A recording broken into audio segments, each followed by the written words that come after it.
맛있어요 락토핏. 어디서나 락토핏. 이유는 달라도 선택은 역시. 내 맘에 필 락토핏. 종근당 건강. 엄마의 작은 응원에서도 아이들은 큰 사랑을 느끼죠. 작고 풍부한 맛이 가득한 킨더 초콜릿. 작은 표현 속에 큰 사랑. 안녕하십니까. 12월 9일 목요일 MBC 930 뉴스입니다. 코로나19 확진자 수가 7천 명을 넘어선 가운데 현재 추세라면 다음 주가 되면 하루 확진자 수가 10,000명을 넘을 것이란 예측도 나옵니다. 전문가들은 하루빨리 방역의 고삐를 조이지 않으면 더 위험한 상황이 올 수 있다고 경고하고 있습니다. 박진주 기자가 보도합니다. 전문가들은 사상 첫 7,000명대라는 확산 규모와 함께 전파 속도를 우려하고 있습니다. 오미크론 변이의 지역사회 전파가 4차 감염으로 이어진 상황에서 계절적 요인까지 결합한다면 하루 확진자 수가 10,000명을 넘기는 건 시간 문제라는 겁니다. 밀폐된 공간에서 공기 감염으로 금방 감염이 되니까 주말에 7천이면 다음 주에 많이 되는 거하고. 숭실대 감염병 수리모델 연구소는 지금의 방역 체계가 이어질 경우 다음 주 15일쯤 신규 확진이 11,000여 명까지 늘어나고 2주 후 18,000명을 넘어설 것으로 전망했습니다. 2주 후에는 18,559명 정도 예측이 됩니다. 오미크론으로 만약에 두세 달 안에 우세종이 변경이 되면 확진자 수가 훨씬 더 늘어날 수 있습니다. 단계적 일상 회복을 시작하면서 이 같은 확진자 수의 증가는 정부도 어느 정도 예상했습니다. 그러나 정부는 위중증 환자가 되거나 사망하는 비율인 중증화율 계산에는 착오가 있었음을 인정했습니다. 당초 중증화율을 1.6% 정도로 가정해서 작년 12월 대비 중환자 병상을 3배 확충했지만 정부의 예상치를 뛰어넘으면서 중환자 병상이 빠르게 소진되고 있다는 겁니다.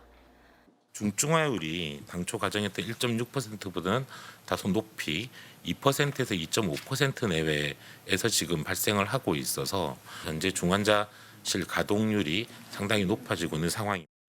문제는 지금처럼 전체 확진자 수가 증가하면 위중증 환자 수도 급증할 가능성이 크다는 겁니다. 이 때문에 전문가들은 의료 체계가 위험에 빠지기 전에 강력한 방역 대책을 빨리 도입해야 한다고 강조합니다. 영업시간 제한이나 인원 조정 같은 것들이 도움이 될 수 있을 것 같습니다. 서킷 브레이커라든지 아니면 강력한 사회적 거리두기 조정 같은 것들이 필요한 상황이. 확산의 정점을 예측하기 힘든 상황에서 일단 강화된 조치를 통해 급한 불을 꺼야 한다는 게 다수 전문가들의 조언입니다. MBC 뉴스 박진주입니다. 화이자 백신 부스터샷을 맞으면 새로운 변이인 오미크론을 무력화할 수 있다는 시험 결과가 공개됐습니다. 미국 보건당국은 앞으로는 백신 접종 완료의 기준이 3차 접종으로 바뀔 것이라고 말했습니다. 워싱턴 김수진 특파원입니다. 화이자 측은 백신 3차 접종이 오미크론 변이를 무력화하는 것으로 나타났다고 밝혔습니다. 독일 프랑크푸르트 대학병원에서 진행된 실험 결과 백신을 2차례 접종한 경우 오미크론 변이에 대해 항체 효력이 크게 낮아졌습니다. 중증으로 진행되는 걸 예방해주긴 했지만 오미크론에 돌파 감염될 가능성이 높게 나타난 겁니다. 그러나 부스터샷 3회 접종까지 하게 되면 중화 항체가 2회 접종 때보다 25배 증가해 오미크론 변이를 예방할 수 있는 것으로 나타났습니다. The expectation is that the existing vaccines protect against Omicron, but if you get the booster, you're really in good shape. And so that's very encouraging news. 세계보건기구는 오미크론 변이가 재감염 위험은 크지만 델타보다 약할 수 있다고 밝혔습니다. 초기 연구 단계라 단정하기는 이르다면서도 백신을 맞았거나 코로나에 걸렸다 회복한 사람도 오미크론에 감염될 수 있지만 증상은 가벼울 수 있다고 설명했습니다. Certain features of Omicron, including its global spread and large number of mutations, suggest it could have a major impact on the course of the pandemic.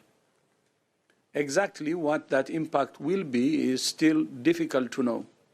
오미크론이 처음 검출된 국가 중 하나인 보츠와나의 경우 입원 환자가 증가하지 않은 것으로 나타났습니다. 보츠와나 보건당국은 이와 관련해 심각하게 아픈 사람들 대부분은 백신 미접종자였다고 설명했습니다. 미국 보건당국은 백신 접종 완료의 정의가 3차 접종으로 바뀌게 될 것이라며 이는 시간 문제라고 말했습니다. 워싱턴에서 MBC 뉴스 김수진입니다. 2달 앞으로 다가온 베이징 겨울올림픽에 미국이 정부 사절단을 보내지 않는 외교적 보이콧을 선언했는데요. 호주와 뉴질랜드에 이어 영국과 캐나다도 이 불참 대열에 동참하면서 서방과 중국 간 갈등이 더 심화될 것으로 보입니다. 윤지윤 기자입니다. 영국도 베이징 겨울올림픽 외교적 보이콧에 동참하기로 했습니다. 보리스 존슨 영국 총리는 이번 올림픽에 장관이나 정부 인사가 참석하지 않을 것이라고 밝혔습니다. There will be effectively a diplomatic boycott of the Winter Olympics in Beijing. No ministers are expected to attend. What I think the House and no officials, Mr. Speaker. 주스탱 튀리도 캐나다 총리도 전 세계 많은 파트너가 중국 정부의 반복적인 인권 유린에 극도로 우려하고 있다며 외교적 보이콧에 동참했습니다. 선수단은 파견하되 관행적으로 해왔던 정부 사절단을 파견하지 않는 겁니다. 미국은 지난 6일 중국 신장 지역의 인권 탄압을 이유로 외교 보이콧을 선언했고 이후 뉴질랜드와 호주가 동참했습니다. 이번에 영국과 캐나다까지 불참 대열에 나서면서 대중국 안보 동맹인 이른바 오커스와 미국의 정보 동맹 파이브 아이즈 5개 회원국이 모두 외교적 보이콧에 동참하게 됐습니다.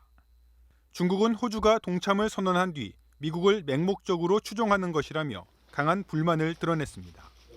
对个别国家盲目追随、亦步亦趋，到了不分是非、毫无底线的程度。中方对澳方的所作所为强烈不满，坚决反对已向澳方 아시아에선 일본이 보이콧을 검토 중인 것으로 전해졌습니다.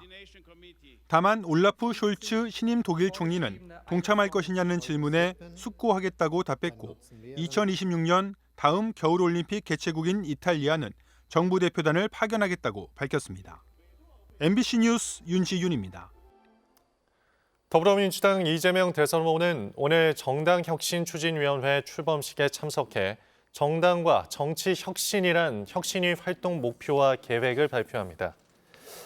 이 후보는 오후엔 김대중 대통령 노벨평화상 수상 21주년 기념식에 참석합니다. 윤석열 국민의힘 대선 후보는 캐슬린 스티븐슨 전 주한미국 대사를 접견하고 한국경영자 총협회와 간담회를 갖습니다. 윤 후보도 김대중 전 대통령의 노벨평화상 수상 기념식에 참석해 이재명 후보와의 만남이 이루어질 예정입니다. 정의당 심상정 대선 후보는 군 장병 복지 공약을 발표하고 국민의당 안철수 대선 후보는 노동개혁 토론회에서 미래 세대를 위한 노동개혁 과제를 논의합니다. 국회는 정기국회 마지막 날인 오늘 본회의를 열고 도시개발법 및 주택법 개정안 등 이른바 대장동 방지법을 처리할 예정입니다. 이들 법안은 민관 합작 개발 사업의 경우 민간 이윤율을 10% 안팎으로 제한하고 분양가 상한제를 적용하도록 하는 내용입니다. 또 부동산 차명 투자 등에 대해서도 징역 3년 이상의 선고를 받은 범죄에 대해선 수익 환수를 가능하게 하는 법안도 논의됩니다. 아울러 국회는 코로나19 여파로 폐업한 상가 세입자에게 계약 해지권을 주는 상가 건물 임대차 보호법 개정안과 제주 4.3 사건 희생자들에 대해 보상금을 지급하는 내용의 4.3 특별법 등도 처리할 계획입니다. 문재인 대통령은 오늘 밤 조 바이든 미국 대통령이 주재하는 민주주의 정상회의에 화상으로 참석합니다. 권위주의에 대한 방어와 부패 척결, 인권 존중의 증진을 주제로 한 오늘 회의엔 중국과 러시아를 뺀 세계 100여 개 나라가 참여하며 문 대통령은 본회의 첫 번째 세션에서 민주주의 회복을 위한 발언을 할 예정입니다.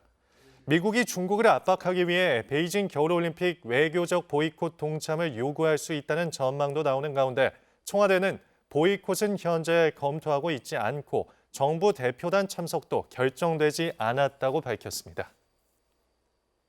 이 시각 증권시황과 날씨입니다. 삼성증권입니다. 백신을 오미크론에 대응할 수 있을 것이라는 안도감이 시장의 투자 심리에 긍정적인 영향을 미치면서 간밤 뉴욕 증시는 상승으로 마감했습니다. 이에 오늘 우리 시장도 상승 기조를 유지하며 강보합권으로 거래되고 있습니다. 현재 코스피 지수는 전일 대비 13.83포인트 상승한 3015.63에 거래되고 있고 코스닥 지수는 전일 대비 9.09포인트 상승한 1015.13에 거래되고 있습니다. 현재 투자 주체별 매매 동향을 살펴보면 기관 홀로 매수세를 보여주고 있고 개인과 외국인은 매도세를 보여주고 있습니다.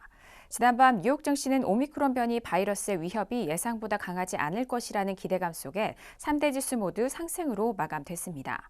시가총액 상위 종목 살펴보면 LG화학과 삼성물산은 1%대 상승세를 보이고 있고 현대차와 네이버는 소폭 오르며 거래되고 있습니다. 반면 삼성전자는 오늘 하락으로 출발한 가운데 카카오뱅크는 5% 넘게 내리고 있고 카카오페이, 카카오도 하락세를 보이고 있습니다. 업종별로는 코스피 시장에서 섬유 의복 업종의 상승 출발이 눈에 띄는 가운데 화학과 건설 업종도 오르고 있습니다. 이 시각 현재 일본 증시는 오르면서 거래되고 있습니다. 지금까지 삼성증권이었습니다. 오늘 아침도 크게 춥지 않으셨죠? 서울의 기온 2.7도로 영상권으로 출발했습니다. 낮에도 비교적 온화한 날씨가 이어지겠습니다. 낮 최고 기온 서울이 11도, 부산 16도 안팎까지 오르겠습니다. 예년 기온은 5, 6도가량 웃돌면서 3월 중하순에 해당하는 기온을 보이겠습니다. 또 지금 서울을 비롯한 대부분 지방 대기질 대체로 무난한데요. 일부 수도권과 충남 지방을 중심으로 미세먼지 농도가 다소 높게 나타나고 있습니다. 현재 태안의 초미세먼지 농도 52, 포천 45 마이크로그램 안팎으로 나쁨 수준을 나타내고 있는데요. 낮 동안 농도가 다소 낮아졌다가 밤부터 중서부 지방을 중심으로 다시 먼지가 쌓일 것으로 보입니다. 오늘 구름의 영향이 차츰 늘어나겠고요. 밤부터 제주도에서는 빗방울이 살짝 떨어지는 곳이 있겠습니다. 낮 최고 기온은 서울이 11도, 광주 13도, 대구 12도로 어제와 비슷하거나 조금 낮겠습니다. 일요일부터는 차츰 한기가 내려오면서 다음 주 크게 추워질 것으로 전망되고 있습니다. 날씨였습니다. 조금 전 중앙방역대책본부는 오늘 0시 기준 코로나19 신규 확진자가 7,102명 발생했으며 위중증 환자는 857명, 사망자는 57명이라고 밝혔습니다. 목요일 구성 뉴스 마칩니다. 고맙습니다.